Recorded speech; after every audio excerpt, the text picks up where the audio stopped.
Welcome to A Journey Remembered.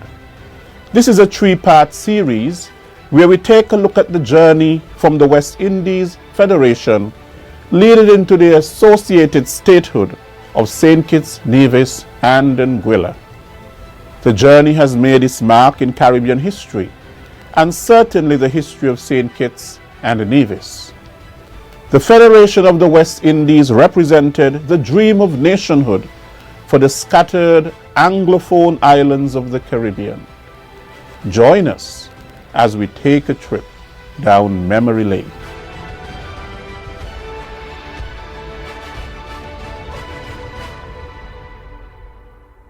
The idea of unification within the Caribbean region gained the interest of the British Colonial Office in the late 19th century, mostly as a colonial administrative device designed to cut the cost of managing the colonies.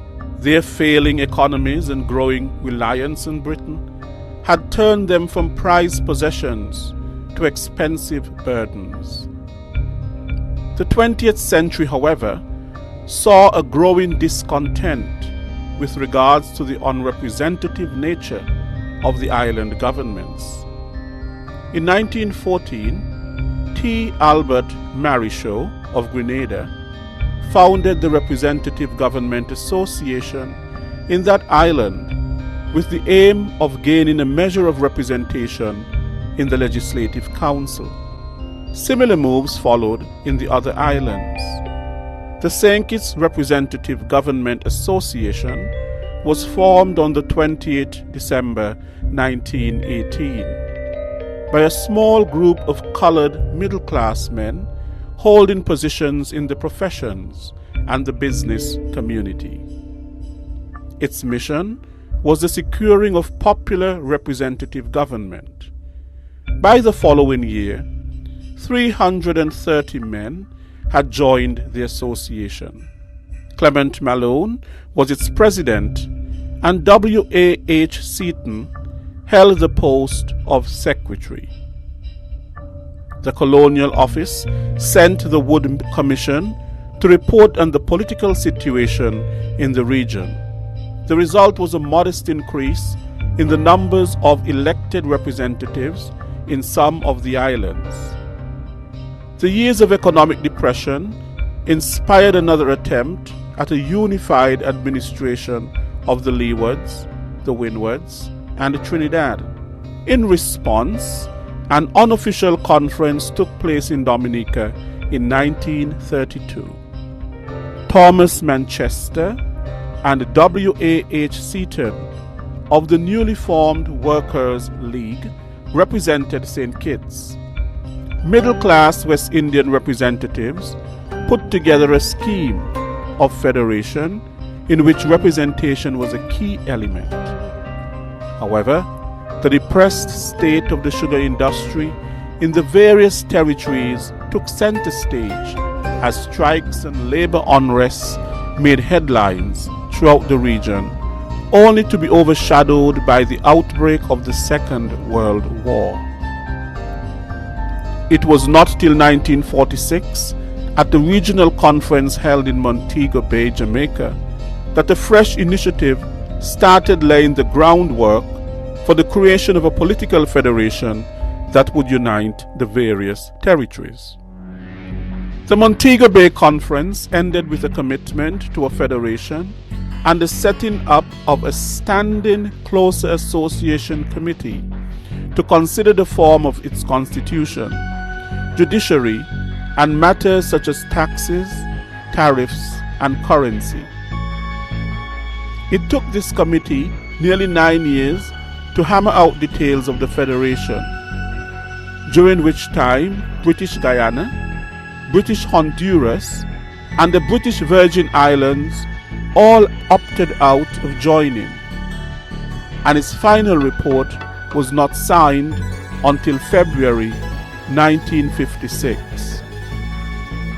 5 months later, the British Caribbean Act was passed to set up a federal union consisting of Jamaica, Trinidad and Tobago, Barbados, Grenada, St. Vincent, St. Lucia, Dominica, Antigua and Barbuda, Montserrat, and St. Kitts, Nevis and Anguilla. The Federation was given a semi-colonial constitution with a Governor-General appointed by the Crown, a nominated 19-member Senate, and an elected House of Representatives of 45 members. The Federation of the West Indies was scheduled to come into being in early January 1958, with the first elections taking place 2 months later. The Federation, in our opinion, was a step in the right direction. It was a question of bringing the islands together, and that it was felt at the time that this would mean that as Caribbean people there would be a oneness, and so it would assist us in getting out of the bind we were in, where everything you had to look to the colonial masters for resolution. And so we felt happy that this is happening in our lifetime. In 1958, the West Indies Federation came into being. It included Antigua and Barbuda, Barbados, Dominica, Grenada, Jamaica, Montserrat, St. Kitts, Nevis and Anguilla, St. Lucia, St. Vincent and the Grenadines, and Trinidad and Tobago. The flag of the West Indies Federation was used between 1958 and 1962. It bore 4 equally spaced, narrow white stripes with a large orange gold disc over the middle 2 lines in the center of the flag, undulating horizontally across a blue field representing the Caribbean Sea, and the sun shining upon the waves. The flag was originally designed by Edna Manley. The coat of arms of the West Indies Federation was used between 1958 and 1962. The background of the shield bore 4 equally spaced narrow white stripes with a 10 orange gold disc representing each island grouping, undulating horizontally across a blue field representing the Caribbean Sea, and the sun shining upon the waves. A triangle is superimposed on the shield, and the shield is topped by a British lion. The scroll beneath proclaims, "To dwell together in unity." The shield is supported on either side by the country's national bird, the pelican, with wings extended. Above this is a helmet topped with a flaming torch held by an upright arm. The torch signifies a beacon to light a path. During the Federation's existence, each member continued to issue its own postage stamps as before. But on 22nd of April 1958, the members, except for the Cayman Islands, each issued a set of 3 commemorative stamps. All of these stamps use a common design depicting a map of the Caribbean and a portrait of Queen Elizabeth II, with an inscription at the top reading, "The West Indies Federation 1958" at the top, and the name of the member at the bottom.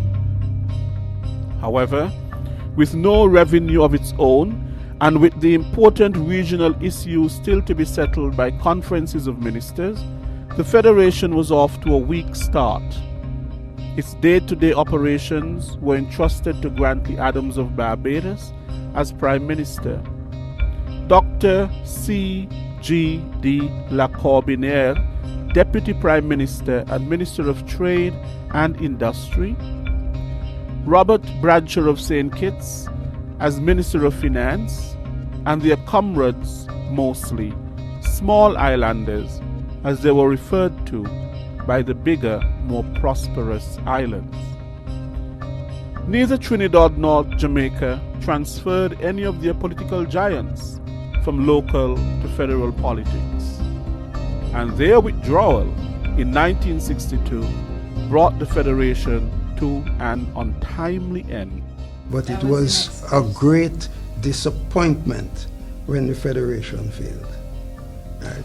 I remember, I think there was a newspaper article somewhere which eventually came out referring to me as an unrepentant Federalist. And that sort of characterization was certainly right, but it was born out of being at the University of the West Indies in that special time when we were all coming together. There were obviously serious shortcomings and problems with the Federation. Some of the crucial issues were not really determined before the Federation. For example, what was to be the source of financing? What was it on a consistent basis? How were issues of taxation to be determined? Who was to tax? Would the federal government send the tax which tax individual countries throughout? And so, although there was sentiment and emotion for federation, when it came down to the nitty-gritty, we found that everybody sort of retreated into their own nationalistic cocoon. It is said that Sir Alexander Bustamante, whose party was then in opposition, said, well, in Jamaica, well, if you have two cows, they're going to want to take one for the rest of the Federation. I mean, that was carrying it perhaps to an extreme, but it made the point that persons began to retreat in various countries, to retreat into themselves and to look at, well, what's in this for me? How are we here going to get along? Like the big country, which is Jamaica. Jamaica was the first to withdraw. And at that time, the sentiment in Jamaica was that we were strong. Right? We put Jamaica perhaps the strongest in the Federation. And therefore, there was the fear that the smaller countries would be like parasites on Jamaica. Right? Their currency was strong. The Jamaica pound was way up, sky high. And I mean, even our little currency, no, it wasn't easy in those days. We had a currency with Barbados. We all had the same currency. And it was considered not strong in relation to the Jamaican dollar. So this idea that I'm strong and you're weak and you're going to be really draining my resources was strongly peddled in Jamaica.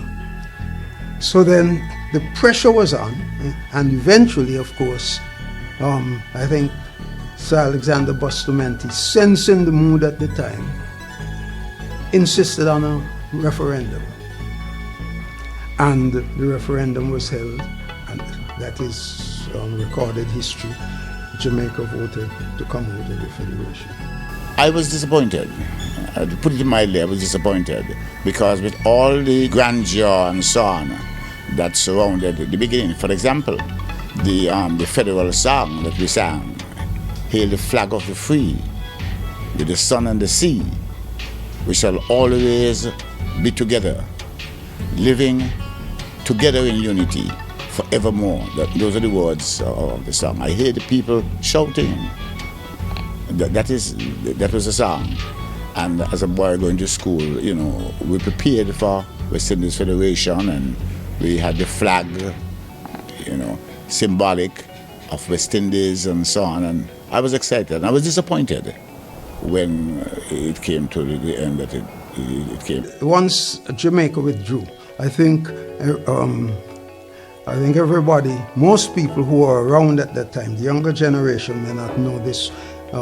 And then sometimes many of the younger generation are not particularly well versed in mathematics. Sir Eric Williams of Trinidad, Premier then of Trinidad and Tobago. His mathematics was that 1 from 10 leaves naught. Jamaica was gone. In fact, there was no federation thereafter. Trinidad withdrew next.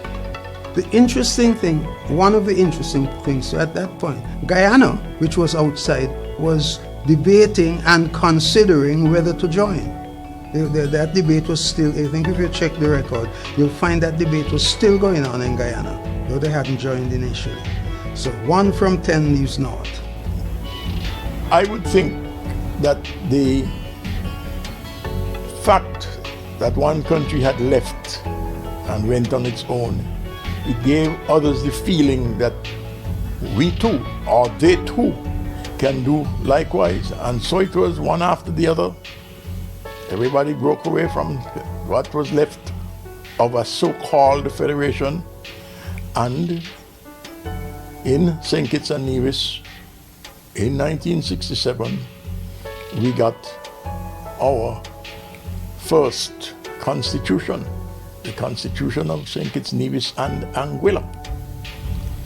Well, you know that also created tremendous problems for us here in this country. Certainly, the name of the country, St. Kitts, Nevis and Anguilla, didn't go down very well, and we had our share of problems. That same year, the leaders of the Eastern Caribbean announced their intention of working together as a federation of the 8 remaining territories. Then you had the attempts for the federation of the Little 8. And I must say that there were mixed sentiments about the question of the Little 8. And one by one, people dropped away. And I think there were just 3 countries left who were really interested in the Little 8. St. Kitts and Nevis was one, always at the forefront of these federal things, West Indies unity and so on.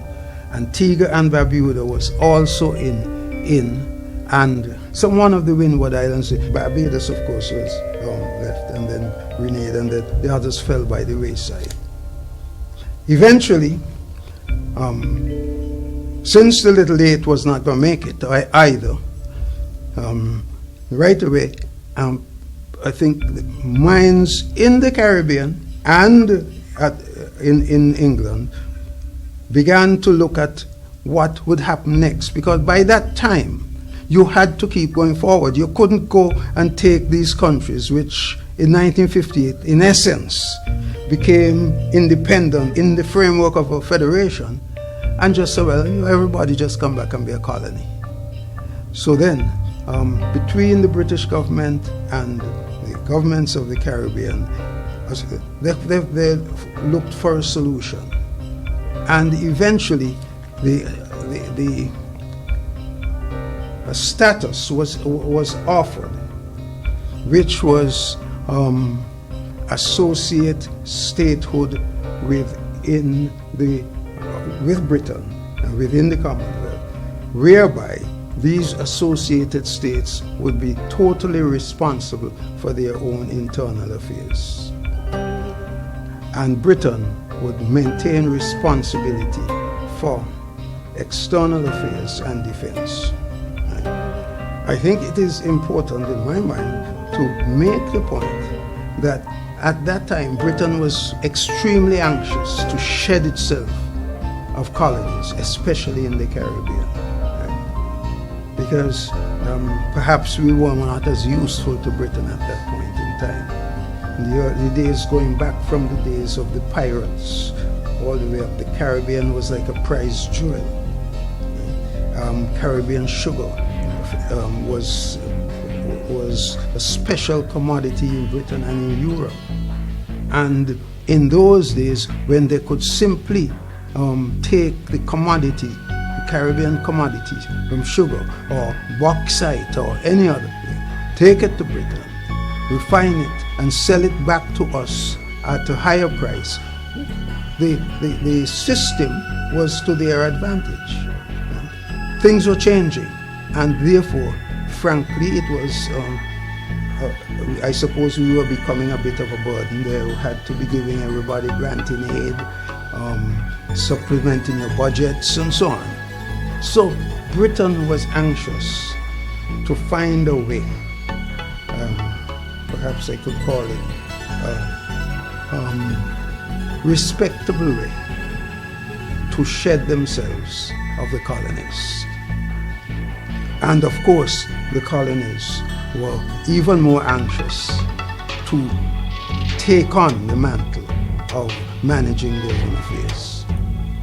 So the little aid crumbled, and so there was the West Indies Associated States. Discussions started in London, but it soon became clear that matters of finance were not going to be easily resolved. Barbados finally decided to seek independence on its own and achieved this in 1966. The remaining islands assumed associated statehood that same year, and the West Indies Associated States Council of Ministers, WISA, came into being. This new constitutional development gave the territories full internal self-government, while Britain remained responsible for defense and foreign affairs. 2 years later, the Eastern Caribbean Common Market was established. Next time on A Journey Remembered. Suffice it to say that in Nevis and in Anguilla, the universal feeling was that they were being neglected.